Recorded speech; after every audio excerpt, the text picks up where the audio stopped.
Avant de découvrir l'or, il faut franchir ce bloc d'acier étincelant, cette muraille de 7 tonnes. Passer cette porte blindée, on pense déjà toucher le métal précieux. Non, c'est simplement l'antichambre. Il faut être patient et descendre encore à 26 mètres sous terre. Et devant nous, une seconde porte colossale. Seuls 5 agents de la Banque de France ont un accès permanent au coffre et donc les clés pour nous y emmener. Pour des raisons de sécurité, les gardiens du trésor ne doivent pas être reconnus. Ils travaillent à la souterraine. C'est cette chambre inaccessible où dort l'or de la France depuis 1920. Pendant 4 ans, 1000 ouvriers ont construit cette forteresse souterraine. Dans la souterraine de la Banque de France, l'or se présente sous 2 aspects. Vous avez la barre, elle pèse 12,5 kg. Cela représente à peu près 250 000 €.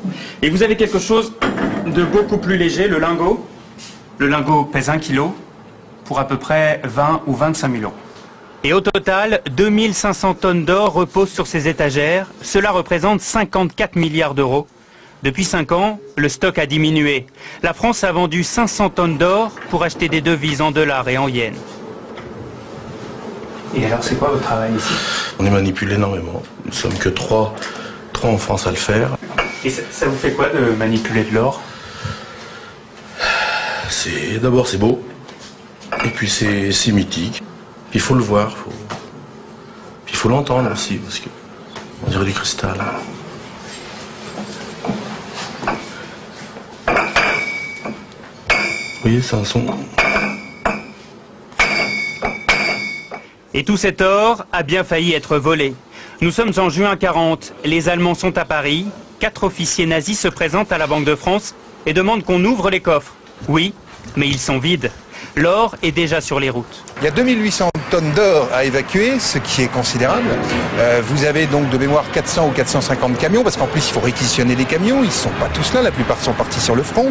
On fait ça de nuit, et puis là donc on file vers les ports, et puis donc après on partait vers Dakar, vers les Antilles, vers les États-Unis, qui sont les 3 grandes destinations. Seule une caisse de 50 kilos d'or est déclarée perdue. Elle est tombée dans le port de Brest, et certains disent qu'elle a été repêchée. Après la guerre, l'or retrouve son écrin. Aujourd'hui, avec ce stock de 2500 tonnes, la France est le 3e plus gros détenteur d'or au monde, derrière les États-Unis et l'Allemagne. Cet or, c'est la forme ultime de paiement dans le monde. Donc, ça fait partie de ce qui donne le crédit à la France, à l'économie française. C'est de la monnaie sous une autre forme que nous gardons précieusement contre tous les vols, toutes les tentations qui pourraient exister. Et comme vous l'avez vu, je peux vous garantir que c'est très très bien gardé. Jamais des cambrioleurs n'ont essayé de rentrer. C'est de toutes les manières impossible.